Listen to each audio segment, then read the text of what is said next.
Thank तो you. ये price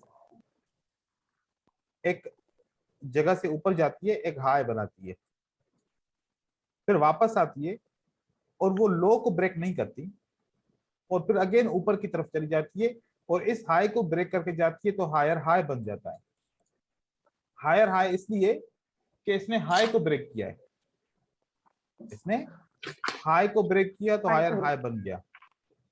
फिर वापस प्राइस नीचे आती है, ये हायर लो ब्रेक नहीं होता, अगेन प्राइस ऊपर की तरफ चली जाती है, तो अगेन ये हायर लो कंसीडर हो जाता है और यहां पर एक स्टेप आगे बढ़ के यहां पर हायर हाई अगेन हम वेव का स्ट्रक्चर बना देते हैं। अब इसी तरीके से अगर देखें, जब प्राइस ने एक ये लो बनाया था तो उसके बाद प्राइस ने ये हाई बनाया, ये लो बना, ये क्या बना, हाई बना। उसके बाद जब प्राइस नीचे आई तो इस लो को ब्रेक नहीं किया, इस लो को ब्रेक नहीं किया, लेकिन इस हाई को ब्रेक करके एक नया हायर हाई बना दिया। प्राइस ने नई प्राइस को टच किया, न्यू हाई किया, न्यू, जिसको न्यू हाई बोल सकते हो, हायर हाई बोल सकते हो। फिर वापस प्राइस जब दोबारा आती है नीचे तो वो इस पोर्शन को ब्रेक नहीं करती, यहां से पहले ही रिजेक्ट होकर ऊपर चली जाती है, एक नया हायर हाई अगेन बन जाता है और पीछे एक हायर लो छोड़ देती है। तो ये एक स्ट्रक्चर है कि प्राइस जब अप ट्रेंड में जाती है तो ये अप ट्रेंड का स्ट्रक्चर है, ये जब डाउन ट्रेंड में आती है तो ये डाउन ट्रेंड का स्ट्रक्चर है। अगर प्राइस हाई किया, फिर यहां पर पॉइंट बनाई, फिर ऊपर जाके अगेन प्राइस ब्रेक हो गई, फिर यहां पर जाके फिर ये ब्रेक होके फिर अगेन यहां पर ब्रेक करती है, ये ऐसे इस तरीके से चलती है, तो प्राइस फ्लैट घूम रही है, एक ट्रेंड नहीं बना रही। जब ट्रेंड बनता है तो high higher low, higher high higher low, higher high higher low बनता है। जब ट्रेंड डाउन का बनता है तो अगर ये पॉइंट हाई है तो ये उसके बनिस्बत लो पॉइंट है, ये प्राइस अप है, ये प्राइस डाउन है, तो इस वजह से ये लो बनेगा। अगर ये प्राइस यहां पर बने तो लोअर हाई इसलिए कह रहा हूं कि ये प्रीवियस जो प्राइस है उससे नीचे है और इस लो से ऊपर है, प्रीवियस प्राइस से लो से ऊपर है और हाई से नीचे। अब हाई से नीचे तो लोअर हाई बोलेगा, फिर ये लोअर लो इसलिए इसको बोल रहा हूं कि इसने इस लो को ब्रेक किया, लो को ब्रेक किया तो डबल एल आ जाएगा, लोअर लो आ जाएगा, इस लो का भी लोअर, इस लो का भी लोअर।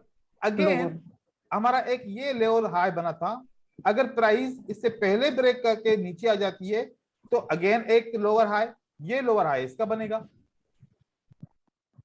इस तरीके से जब ये लोअर हाई बनता जाएगा, लोअर हाई बनता जाएगा, लोअर लो बनता जाएगा, मार्केट ट्रेंड में चलेगी, डाउन ट्रेंड में, डाउन ट्रेंड में। अब ये डाउन ट्रेंड में जब चलती है तो इस वेव की भी एक तादाद होती है कि कितनी तादाद नीचे जाएगी, कितनी तादाद ऊपर जाएगी। इसकी तादाद ऐसी होती है कि एक दफा अप जाएगा, फिर नीचे आएगा, फिर अप जाएगा, फिर नीचे आएगा, फिर अप जाएगा। तो इसको कहते हैं वेव नंबर 1, इसको कहते हैं वेव नंबर 2, इसको कहते हैं 3, इसको कहते हैं 4 और इसको कहते हैं 5। ये कंप्लीट 5 मूव होती हैं, फिर उसके बाद करेक्शन आ जाती है। यहां पर अगर देखा जाए 1 2 3 4 5, 5 ने बराबर किया तो 5 हमारा ये बना, राइट, ये 5 बना। अब उसके बाद प्राइस ऊपर नीचे चलेगी। अब अगेन अगर इसको ऊपर जाना है तो अगेन हाई बनाएगा, फिर नीचे आएगी, फिर अगेन हाई बनाएगा, फिर नीचे आएगी, फिर अगेन हाई बनाएगा, फिर यहां पर अगेन एक करेक्शन ऐसे बनेगी, जिगजैग या कुछ भी बनेगा। तो ये स्ट्रक्चर होता है अप ट्रेंड का और डाउन ट्रेंड का। तो हमने इस स्ट्रक्चर के बारे में बात की थी कि अगर प्राइस डाउन ट्रेंड की तरफ से नीचे आ रही है और एक जगह से इसने ऊपर की तरफ गई, ये एक लेवल बना दिया इसने, यहां से फिर नीचे आई, फिर वापस ऊपर गई, अगेन नीचे आ गई, वापस ऊपर गई, अगेन नीचे आ गई। अब प्राइस अभी बार बार क्या बना रही है, यहां पर लो तो ये लोअर लो, अगेन लोअर लो, अगेन लोअर लो, राइट। Yes sir. यहां पर अगर इसने हाई बनाया तो दूसरा सिमिलर हाई बना, तीसरा सिमिलर हाई बना। सिमिलर का मतलब है कि ये एक जैसा हाई बना रही है बार बार, और ये हाई हायर हाई नहीं बन रहा। हायर हाई बनता तो ये इससे ऊपर प्राइस पहुंचती, यहां तक पहुंचती। ये हायर हाई बनता तो यहां तक प्राइस पहुंचती। अब इसका मतलब क्या है, जब एक डाउन ट्रेंड से प्राइस आई और उस वो हाई को ब्रेक ही नहीं कर पा रही, तो मतलब बायर वीक हो गए, मतलब बायर यस वीक हो गए, जो हाई को हायर हाई में तब्दीली नहीं कर रहे। और अगेन प्राइस हमें दिखा रही है कि लो के बाद लोअर लो, लो के बाद लोअर लो, लो के बाद लोअर लो। इसका मतलब है कि डाउन ट्रेंड अभी भी एक्टिव है। डाउन ट्रेंड कब इनएक्टिव होगा, जब प्राइस ऐसे ये लो, लोअर लो, ये लोअर लो अगेन बना, नेक्स्ट टाइम प्राइस ऊपर गई, इसने हायर लो बना के फिर ऊपर की तरफ चली गई, फिर अब ऊपर जा रही है। अब ये लोअर लो के बाद दूसरा नहीं बना तो यहां पर हायर लो बना, यहां पर हायर लो बना, हायर लो बना, और ये हमारा अभी तक लोअर हाई था जो इस बार ब्रेक हो गया। लोअर हाई ब्रेक होगा तो फर्स्ट हाई बनेगा, सेकंड हायर हाई बनेगा, ठीक है। ओके। तो ये एक स्ट्रक्चर है मार्केट का। अगर वो पीडीएफ आप पढ़ेंगे तो मुझे उम्मीद है कि आपको उस पीडीएफ में सारी चीजें क्लियर समझ में आ जाएंगी। नहीं आती यस तो फिर आप चार्ट पे ड्रा करें, उसके बाद फिर आपको समझ में मजा आ जाएगा, ठीक है। यस। और किसी ब्रदर का कोई सवाल है तो फिर हम वॉल्यूम की तरफ जाएंगे। कल के टॉपिक पे क्वेश्चन था सर। हाँ पूछो। जैसे आपने बोला था कि सर वो वीक अपने काउंट करना रहता है, जैसे कि ग्रेड का वीक बना सर। हाँ। तो उसमें वीक सर दोनों साइड बने सर, अप एंड डाउन में। जैसे ग्रीन का बना उसमें भी अप एंड डाउन बना सर। हम्म। फिर जब थर्ड कैंडल में सर ग्रीन जब वीक बनता है रेड कैंडल में, तो अप में तो बना सर, लेकिन नीचे वो जो डाउन में वो तोड़ के एकदम नीचे चला जाता है सर। तो उसको कंसिडर करने का सर, तो फोर्थ के लिए ग्रीन ग्रीन बाई के लिए सर।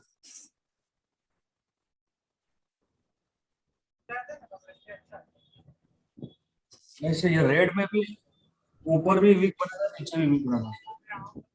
जब हम नहीं बाय सर। करेंगे तो ऊपर के विक की हमें जरूरत नहीं है। हो उस तब भी कोई मसला नहीं है, ना हो तब भी कोई मसला नहीं, चाहे ये कितना भी बड़ा विक क्यों ना हो। चाहे देखिए अभी मैक्सिमम पैटर्न कैसे मिलती है सर, दोनों साइड वीक होते हैं। तो हम तो नीचे वाला पैटर्न ट्रेड कर रहे हैं ना। हम कौन सा विक ट्रेड कर रहे हैं, नीचे वाला। तो ऊपर वाला बनने दो, हमें क्या मसला है इससे। जब ऊपर का ट्रेड करेंगे तो नीचे वाले को बनने दो, हमें नीचे वाले से क्या मसला है, कोई मसला नहीं, ठीक है। इसमें क्या होता है सर, फर्स्ट में आप दोनों साइड बना, सेकंड में दोनों साइड बना, अब थर्ड में क्या होता है कि सर ऊपर वीक बना लेकिन नीचे सर एकदम बड़ा कैंडल बन गया जो अब ब्रेकआउट देखो, हो गया। अगर ऐसे आपको फॉर्मेट नजर आ रहे हैं ना तो वो मुझे फॉर्मेट दिखाओ, ठीक है। ओके अब सर, ऐसे मैं भेजूंगा सर। हाँ, ऐसे मुझे आइडिया नहीं हो रहा कि आप कैसी कैसी कैंडल्स की बात कर रहे हैं, क्योंकि मैं देखूंगा ठीक है तो फिर ये पिक्चर क्लियर हो जाएगी। आप मुझसे मुझे पूछेंगे ना, पिक्चर के ऊपर सवाल पूछोगे ना, तो फिर आपको जल्दी में समझा लूंगा। नहीं तो अब पता नहीं कोई और सा जवाब दे दूं, फिर आपको वो भी समझ नहीं आया और कंफ्यूज हो जाएंगे आप। पिक्चर आप देख, नहीं ठीक आपको फौरन में आपको उसका आंसर दे दूंगा, ठीक है। Okay sir. ओके चलो हम स्टार्ट करते हैं वॉल्यूम को। Okay sir. जब हम प्राइस एक्शन के ऊपर ट्रेड कर रहे होते हैं तो प्राइस एक्शन का मतलब क्या होता है कि प्राइस का मूव होना ऊपर या नीचे। लेकिन जब वो प्राइस ऊपर या नीचे मूव होती है, वो किसी फोर्स की वजह से मूव हो रही होती है ना, या ऐसे ही मूव हो रही होती है। फोर्स। प्राइस ऊपर की तरफ मूव हो रही है, क्यों हो रही है, मतलब कि demand is greater than supply. Supply, तभी मूव हो रही है ऊपर। अब वो डिमांड किस में काउंट करते हैं? हम डिमांड हम क्वांटिटी में काउंट करते हैं। क्या करते हैं? क्वांटिटी। जब हम परचेजिंग करने के लिए कोई चीज जाते हैं तो फिर हम अपने रकम के हिसाब से पूछते हैं कि हमें कितनी क्वांटिटी मिलेगी। उस क्वांटिटी के हिसाब से और अपनी रकम के हिसाब से हम बाइंग करते हैं, या फिर हमारे पास कुछ आइटम होते हैं सेल करने के लिए, तो हम हर एक आइटम की एक रकम लगाते हैं और उसी रकम के हिसाब से सेल करते हैं। तो जब भी बाइंग और सेलिंग का प्रोसेस होता है तो उसके साथ क्वांटिटी का भी प्रोसेस होता है। ठीक है, कभी भी कोई ऐसी बाइंग सेलिंग हुई हो जिसमें क्वांटिटी का जिक्र ना किया गया हो, चाहे वो रियल मार्केट हो, चाहे वो फिजिकल मार्केट हो, चाहे वो फाइनेंशियल मार्केट हो, चाहे कोई भी ऐसी मार्केट हो जिसके अंदर हम ये डिस्कस ना करें कि भाई क्वांटिटी डिस्कस नहीं है, क्वांटिटी का कुछ पता ही नहीं है, ऐसे बस हम बाय सेल कर रहे हैं, तो ऐसे तो नहीं होगा। मतलब जब जहां बाय सेल होगा तो वहां पर क्वांटिटी भी होगी। राइट? Yes sir. हम कैंडल्स जो बनाते हैं इसका मेन फैक्टर क्या होता है?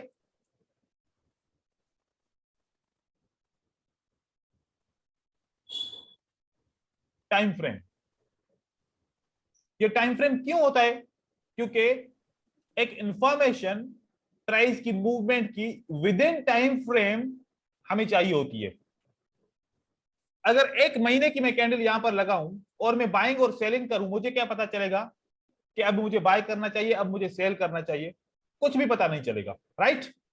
हाँ, यस सर। जब मैं एक महीने के लिए बाय करूंगा तो फिर एक महीने के लिए मुझे एक महीने की कैंडल चाहिए होगी। ऐसा ही है। Yes sir. लेकिन जब मैं एक मिनट के लिए बाय करूंगा या सेल करूंगा तो मुझे एक मिनट की इंफॉर्मेशन चाहिए। 5 मिनट के लिए बाय सेल करूंगा तो 5 मिनट की इंफॉर्मेशन चाहिए। 15 मिनट, 1 घंटा, जो टाइम फ्रेम के लिए एक्सपायरी होगा, मुझे उस टाइम फ्रेम की इंफॉर्मेशन चाहिए होगी। अब मुझे ये इंफॉर्मेशन चाहिए कि जब ये एक कैंडल ऊपर की तरफ गई थी तो इसमें कितनी बाइंग और सेलिंग हुई। उस बाइंग और सेलिंग से मैं क्या कंपेयर करूंगा कि अगर दो कैंडल एक जैसी बनती हैं, दिखने में दोनों का पावर एक जैसा लगता है, जब क्वांटिटी देखता हूं कि इस टाइम फ्रेम में एक मिनट में 50 कॉन्ट्रैक्ट बाय सेल हुए और इसके अंदर 500 बाय सेल हुए, जिसमें ज्यादा बाय सेल होंगे वो ज्यादा स्ट्रांग होगी, जिसमें कम बाय सेल होंगे वो कम स्ट्रांग होगी। तो पहले अगर मैं इस वॉल्यूम को हटा दूं, मुझे तो दोनों एक जैसी दिख रही हैं। राइट? Yes sir. लेकिन जब मैंने क्वांटिटी के ऊपर गौर किया तो फिर मुझे पता चला कि इसमें डिमांड ज्यादा है और इसमें डिमांड कम है। इसी तरीके से एक एग्जांपल आपको दूं, अगर मैं एक हैमर ड्रा करता हूं, दूसरा यहां पर हैमर ड्रा करता हूं, दिखने में दोनों सेम है, लेकिन जब एक हैमर ड्रा करता हूं तो उसके बाद ग्रीन कैंडल बनती है और दूसरा हैमर के बाद एक रेड कैंडल बनती है। तो फिर यहां पर सवाल उठता है कि भाई दोनों तो हैमर सेम है, ऐसा क्यों हुआ? ऐसा तो नहीं होना चाहिए था। दोनों हैमर है तो दोनों बाय होना चाहिए था। लेकिन जब मैंने इसकी इंटरप्रिटेशन की कि देखा कि इससे पहले एक ग्रीन कैंडल थी, फॉर एग्जांपल यहां से भी पहले एक ग्रीन कैंडल थी, मैंने इसमें देखा कि इस हैमर का वॉल्यूम पिछली ग्रीन कैंडल से बढ़ गया था और इस हैमर का वॉल्यूम पिछली कैंडल से कम है। तो मुझे कौन सा हैमर स्ट्रांग लगेगा? जिसका वॉल्यूम ज्यादा होगा वो वाला, या जिसका वॉल्यूम कम होगा वो वाला? वॉल्यूम ज्यादा होगा उसका। तो इससे पहले तो मुझे दोनों एक जैसे लग रहे थे, तो मैं तो यस दोनों सर। एक ही हिसाब से डिसीजन कर सकता था। लेकिन जब मैंने इसकी इंटरप्रिटेशन की, इसकी क्वांटिटी के बारे में जाना, तो मुझे असल हकीकत का पता चला कि भाई ये हैमर जो है इसकी क्वांटिटी के हिसाब से इसकी पावर या स्ट्रेंथ कंसीडर की जाती है। तो फिर क्वांटिटी को पढ़ना मतलब वॉल्यूम को पढ़ना बहुत इंपॉर्टेंट हो गया। एक एंगल्फिंग बनता है बेरिश, और दूसरा भी उसी तरीके का एंगल्फिंग बनता है। एक एंगल्फिंग के बाद में देखता हूं कि प्राइस नीचे की तरफ कंटिन्यू करती है, और दूसरे एंगल्फिंग के बाद देखता हूं कि प्राइस ऊपर की तरफ कंटिन्यू करती है। अब अगर एंगल्फिंग का मतलब एक ही है तो फिर यहां पर जवाब उल्टा क्यों है? इसकी वजह इस एंगल्फिंग का पावर, इस एंगल्फिंग में प्रेशर, स्ट्रेंथ, अगर स्ट्रेंथ होगी तो एंगल्फिंग कंटिन्यू करेगा, अगर वीकनेस होगी तो एंगल्फिंग वीक रहेगी। इसी तरीके से एक एग्जांपल आपको दिखाऊं, अक्सर हम देखते हैं कि जब हम ट्रेडिंग करते हैं तो यहां पर कुछ पैटर्न्स हैं, ठीक है, ये एक पैटर्न है हमारा, ये एक पैटर्न है, ये एक पैटर्न है, ये एक पैटर्न है, ये एक पैटर्न है, बुलिश पैटर्न है जिसमें से अक्सर बुलिश पैटर्न फेल हो रहे हैं। ये एक हैमर है, अगर मैं इस हैमर का वॉल्यूम देखूं पिछली कैंडल से क्या है, कम। इस पैटर्न के वॉल्यूम देखूं पिछली कैंडल से क्या है, रेड कैंडल से कम है। इसका देखूं मेजर रेड कैंडल से कम है, राइट। अगर इनका देखूं इस कंप्लीट बायर की मूवमेंट का पिछली रेड से वॉल्यूम कम है, यहां पर देखूं तो वॉल्यूम कम है, यहां पर देखूं तो वॉल्यूम बढ़ नहीं रहा, यहां पर देखूं तो वॉल्यूम अब अभी इंक्रीज हुआ, यहां पर बराबर होना शुरू हुआ, स्ट्रेंथ में आना शुरू हुआ, तो पॉसिबल है ऊपर की तरफ जा सकता है। यहां पर मैंने हैमर का वॉल्यूम देखा कि कम है, तो एक डाउन ट्रेंड के अंदर हमने देखा कि वॉल्यूम कम है, तो मतलब क्या, डिमांड कम है। तो अब हम ये क्या कह सकते हैं कि यहां पर तो ये मॉर्निंग स्टार या यहां पर तो ये पैटर्न ऊपर की तरफ जा रहा है, तो फिर ऐसा ही पैटर्न यहां पर क्यों नीचे आ रहा है? यहां पर भी तो ऊपर जाना चाहिए ना।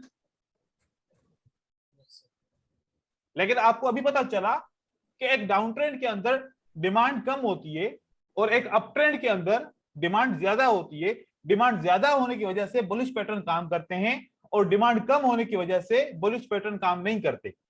और अगर मैं यहां पर देखूं जितने भी पैटर्न मैंने निकाले, इसमें से सारे के सारे बेयरिश पैटर्न की सप्लाई ज्यादा है,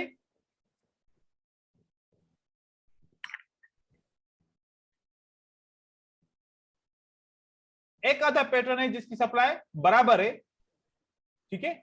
अक्सर बेयरिश पैटर्न की सप्लाई ज्यादा है। जब बेयरिश पैटर्न की सप्लाई ज्यादा है तो आप देखो कि हर एक पैटर्न के बाद रिट्रेसमेंट कैंडल आपको मिल रही है, नहीं मिल रही है, अक्सर कंटिन्यू हो रहा है, अक्सर कंटिन्यू हो रहा है। जब बुलिश ट्रेंड के अंदर पैटर्न का वॉल्यूम ज्यादा है, अच्छा ये तो रिट्रेसमेंट है, इसको छोड़ो, यहां से आते हो,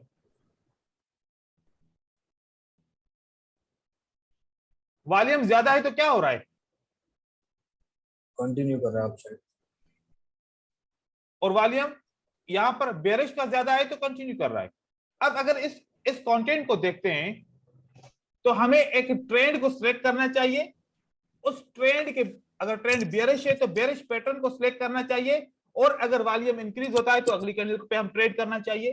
तो क्या हमारा प्राइस एक्शन वॉल्यूम के साथ फिल्टर हो रहा है? Yes sir. ऐसे अगर हम ट्रेड करते हैं तो फिर हमारे बहुत सारे ट्रेड फिल्टर होके प्रॉफिट में आ सकते हैं। ऐसे में हम क्यों हमेशा कहते हैं कि अगर डाउन ट्रेंड है तो बाय नहीं करो, अप ट्रेंड है तो सेल नहीं करो। वजह कि डाउन ट्रेंड के अंदर डिमांड कम होती है और सप्लाई ज्यादा होती है, और अप ट्रेंड के अंदर डिमांड ज्यादा होता है। बिल्कुल,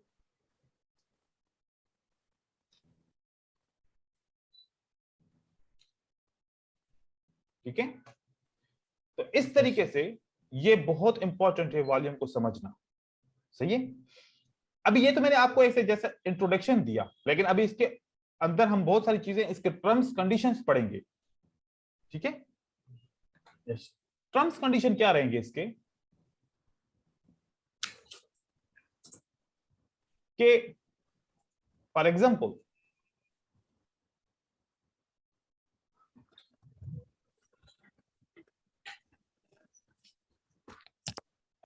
ये कैंडल है, ये क्या शो करती है?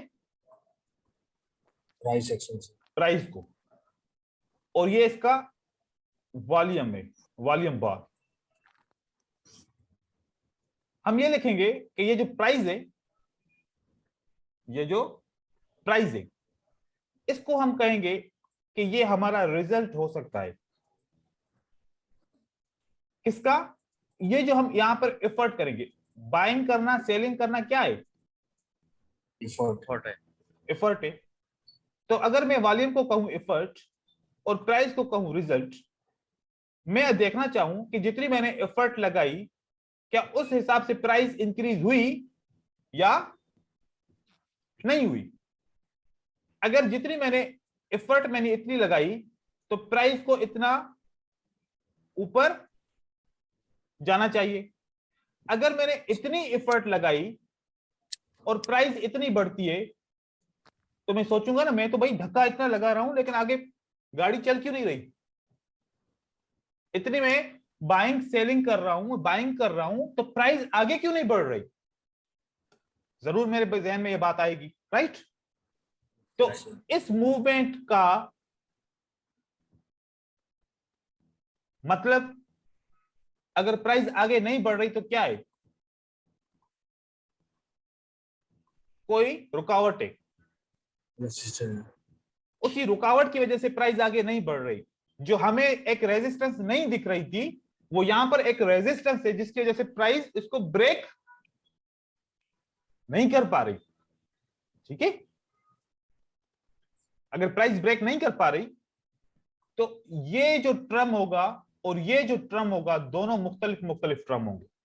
इसको वैलिडेट कहेंगे और इसको एनोमली, मतलब something wrong, the price is not matching with the volume. Validation, price is matching with the volume. इस कॉन्सेप्ट को समझने के लिए सबसे पहले आपको एक बड़ी कैंडल, एक छोटी कैंडल, एक रेड बड़ी कैंडल और एक रेड छोटी कैंडल, इसके वॉल्यूम को समझना पड़ेगा। विक के वॉल्यूम के बाद में जाएंगे, पहले इस कॉन्सेप्ट को समझेंगे तो फिर समझ में आएगी बात। बड़ी कैंडल का वॉल्यूम बड़ा, एफर्ट और रिजल्ट आपस में मैच करा। यस। छोटी कैंडल का वॉल्यूम छोटा, एफर्ट और रिजल्ट आपस में मैच हुआ। Yes sir. ये इस कैंडल का वॉल्यूम साइज के हिसाब से बराबर है, मैच हो रहा है। Yes sir. अगर मैच हो रहा है तो सब कुछ सही चल रहा है, मैच हो रहा है तो सब कुछ सही है। तो इसका मतलब हुआ कि ये वैलिडेशन है। ये क्या है? वैलिडेशन। लेकिन अब इसके साथ ही उल्टा काम हो गया, इसका वॉल्यूम कम हो गया और प्राइस शूट अप कर गई। इसका वॉल्यूम इतना बढ़ गया कि प्राइस शूट अप कर ही नहीं रही, अपनी साइज तक भी नहीं आ रही। तो इसको कंपेयर करेंगे तो क्या ये राइट मूवमेंट हो रही है? ये राइट हो रहा है सब कुछ? रॉन्ग। तो रॉन्ग क्या हो गया? मतलब फॉल्स मूवमेंट हो रही है। तो इसका मतलब ये हमारा बन गया एनोमली। अब बात है, मैंगो को मैंगो से के साथ कंपेयर कर सकता हूं। अगर मैंगो को एप्पल के साथ कंपेयर करूंगा तो कोई जवाब हासिल नहीं होगा। मुझे दो चीजें सेम कंपेयर करूंगा तो फिर मुझे पता चलेगा कौन सी अच्छी है, कौन सी खराब है। ठीक है? Yes sir. चलो मैं दो कैंडल को कंपेयर करके देखता हूं। सही है? एक ग्रीन कैंडल लगाता हूं जो बहुत बड़ी है साइज में, एक साइज में छोटी है। एक साइज में कैंडल छोटी है, दूसरी साइज में बड़ी है। रेड कैंडल भी ऐसे ही ऊपर की तरफ से आएगी क्योंकि वो नीचे गिरती है प्राइस।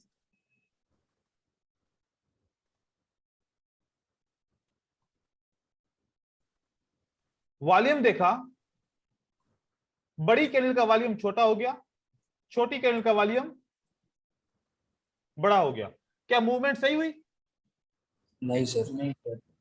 बड़ी कैंडल का वॉल्यूम, छोटी कैंडल का वॉल्यूम बड़ा हो गया, बड़ी का वॉल्यूम, क्या मूवमेंट सही हुई? नो। यहां पर मूवमेंट गलत हुई, यहां पर मूवमेंट गलत हुई। अब ये यस जो सर। गलत मूवमेंट हुई इसको हम कहते हैं एनामली। एनामली का मतलब होता है रिवर्सल, कि अगली कैंडल रिवर्स करेगी, अगली कैंडल रिवर्स करेगी। रिवर्स होगा। लेकिन इसका शर्त है एक, ये कैंडल रेजिस्टेंस के नीचे क्लोज होनी चाहिए, ये कैंडल सपोर्ट के ऊपर क्लोज होनी चाहिए। अब support and resistance price action का कॉन्सेप्ट है, यस सर। और ये कॉन्सेप्ट वॉल्यूम का है, जो इस सपोर्ट एंड रेजिस्टेंस को क्या कर रहा है, फिल्टर कर रहा है, कि वो रेजिस्टेंस रिवर्स करेगी जिसमें एनामली होगी, वो रेजिस्टेंस आपकी रिवर्स होगी जिसके अंदर एनामली होगी। यहां पर एनामली होगी तो रिवर्स होगा। क्यों? रेजिस्टेंस क्या कहती है, रेजिस्टेंस क्या कहती है कि प्राइस रिवर्स होगी, राइट? Yes sir. एनामली क्या कहती है, प्राइस। कितने आंसर आपको मिल गए? यस दो। सर। दोनों सेम है तो आप भी रिवर्स कर लो, आप भी रिवर्स कर लो। रिवर्स कर लो इसको। लेकिन प्राइस एक्शन आपको कहे कि रिवर्स करो, वॉल्यूम आपको कहे कि कंटिन्यूशन करो, अब दोनों आपस में अपोजिट हो गए, अब किसकी मानेंगे? Volume sir. वॉल्यूम का।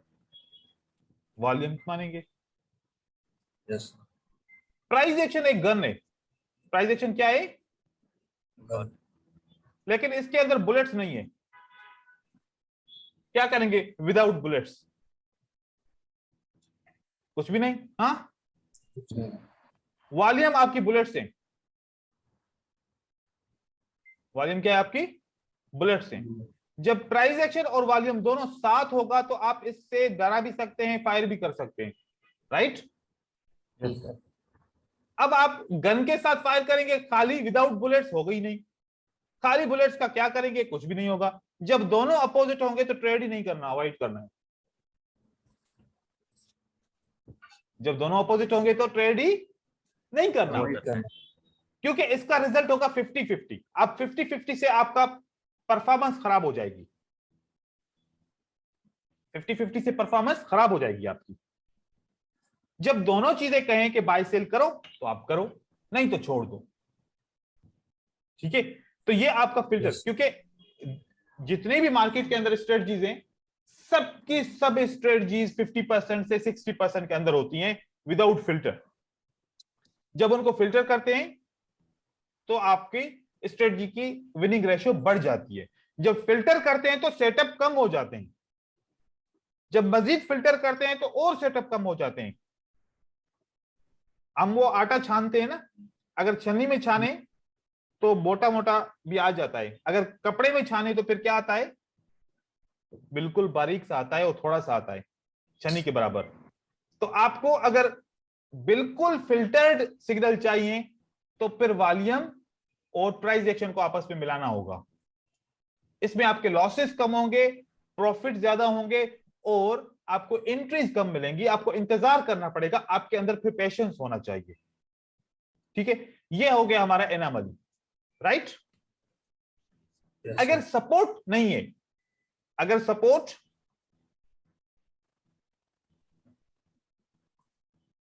नहीं है, ठीक है? अच्छा, अगर मेरा कंप्यूटर बंद हो गया तो फिर मैं उससे ज्वाइन करूंगा लैपटॉप से, क्योंकि मुझे लग रहा है कि लाइट काफी 3-4 घंटे से नहीं है हमारे पास। ये देखें, ये ब्रेकआउट हो गया,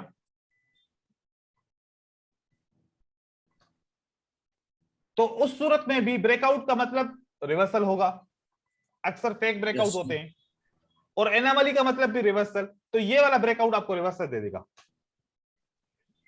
ठीक है? अब यही चीज हम यहां पर पढ़ते हैं, देखते हैं। अच्छा, ये जहां पर वॉल्यूम आपको मिलेगा आप उसी जगह पे कर सकते हैं। ये देखें, ये प्राइस कहां पर क्लोज होती है, सपोर्ट और साथ में ब्रेकआउट भी है, ठीक है। यस और इसकी एनामली भी है, राइट। यस तो ये प्राइस, ये आप बाय कर सकते हैं, ये बाय कर सकते हैं। आपका रिवर्स हो गया। Yes sir. चलो, अगर ये रिवर्स हो गया, अब हम आगे किसी और सेटअप को देखते हैं, ठीक है। ये दोनों कैंडल अगर एक जितनी है तो दोनों का वॉल्यूम भी एक जितना होना चाहिए था। एक जितना Yes. नहीं है तो एनामली है, और इस कैंडल ने ब्रेकआउट भी किया है, तो फिर ये वापस रिवर्स होनी चाहिए कैंडल, और वो हो रही है। आगे चलते हैं। यहां पर एक बड़ी कैंडल है जिसका वॉल्यूम छोटा है, और छोटी कैंडल का वॉल्यूम बड़ा है। और ये छोटी कैंडल जो आपकी है इसने ब्रेकआउट भी किया है राउंड नंबर का, तो फिर इसको रिवर्स होना चाहिए, राइट। Yes sir. यहां पर बड़ी कैंडल का वॉल्यूम छोटा, छोटी का बड़ा, और ब्रेकआउट भी साथ में हो गया, इसको रिवर्स होना चाहिए। आप देखें बायर की हालत बिल्कुल वीक बन गया, ठीक है। अगर ट्रेड लॉस हो गया, दोबारा आप अगेन ट्रेड करो, आपका विन हो जाएगा, आपका विन हो जाएगा। अगर एक लॉस हो जाए तो छोड़ दो, फिर दूसरी एंट्री ढूंढ सकते हो। यहां पर देखें, ये कैंडल एनामली की कहां से रिवर्स हो रही है, सपोर्ट से। ये आपकी सपोर्ट है, राइट। बड़ी कैंडल का वॉल्यूम छोटा, छोटी कैंडल का वॉल्यूम बड़ा, तो मार्केट रिवर्स हुई। यस और सर। गैप देखें, बायर ने स्टार्ट कहां से किया, सपोर्ट से स्टार्ट किया, ठीक है। इसी तरीके से आप जितने भी सपोर्ट एंड रेजिस्टेंस के सेटअप देखोगे, आपको उसमें फर्क नजर आएगा। यहां पर देखें, ये एक एनामली का सेटअप है। क्यों? छोटी कैंडल का वॉल्यूम छोटा, बड़ी का बिल्कुल बराबर। ऐसा तो नहीं होना चाहिए था, तो ये हमारी एनामली हुई, तो यहां से प्राइस रिवर्स हुई। अब यहां पर ये बाजू में लेकिन रेड में सर सेम था, लेकिन उसने कंटिन्यू किया सर, जो आपने बिल्कुल ग्रीन में हाईलाइट किया। बिल्कुल कंटिन्यू करेगा कभी कभार, ओके ओके। वो करेगा, क्योंकि 100% तो नहीं है। हम प्राइस एक्शन और वॉल्यूम को साथ साथ मिला रहे हैं, हम फिल्टर यस कर सर। रहे हैं ट्रेड। कभी कभार काम नहीं करेगा, जैसे यहां पर काम नहीं किया, क्योंकि यहां से स्टार्ट ऑफ द ट्रेंड है। लेकिन आपकी कैंडल की साइज देख रहे हैं, इस एनामली की वजह से इस कैंडल की साइज पे क्या असर पड़ा है, देखें, असर पड़ा। नहीं तो यहां पर तो बड़ी कैंडल बननी चाहिए थी ना। वो भी पिछली जो ग्रीन कैंडल थी वो बिल्कुल छोटी सी ग्रीन कैंडल थी, ऐसे ही जैसे डोजी टाइप कैंडल थी, क्योंकि असर तो पड़ा था ना उसके ऊपर। यहां पर देखें, दोनों की साइज में और दोनों के हिसाब से इस कैंडल, वीक कैंडल का वॉल्यूम ज्यादा है और स्ट्रॉन्ग का कम है, तो यहां पर मार्केट में रिवर्स आता है। तो हम इस एनामली को सपोर्ट एंड रेजिस्टेंस के साथ ज्वाइन करके ट्रेड कर सकते हैं, साथ में ब्रेकआउट के साथ भी ट्रेड कर सकते हैं। इसका फिल्टर क्या होगा? इसका फिल्टर यह रहेगा, अगर आप डाउन ट्रेंड में हैं तो कौन स्ट्रांग है? Seller sir. तो बायर की एनामली ट्रेड करो। बायर वीक होंगे ना, यस सर। अब ट्रेंड में सेलर की एनामली ट्रेड करो। अगर आपका 80% वैसे रिजल्ट आता है तो ऐसे करोगे, ट्रेंड को फिल्टर करोगे तो 90% आपका रिजल्ट आ जाएगा। आप ऐसे फिल्टर कर सकते हो। अगर आपको ट्रेड ज्यादा चाहिए तो फिर जहां पर भी जो भी एनामली मिले उसको ट्रेड करो। तो हम इस तरीके से भी फिल्टर कर सकते हैं। अब ये डाउन ट्रेंड बना है, हम इसमें से रेड में से किसी भी कैंडल की एनामली को ट्रेड नहीं करेंगे, राइट। तो फिल्टर हो जाएगा। लेकिन हम कौन सी एनामली ट्रेड करेंगे?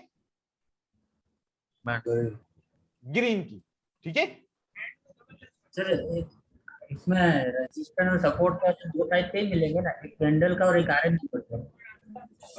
आपकी आवाज क्लियर नहीं आ रही, बताएं दोबारा। हेलो जी जी।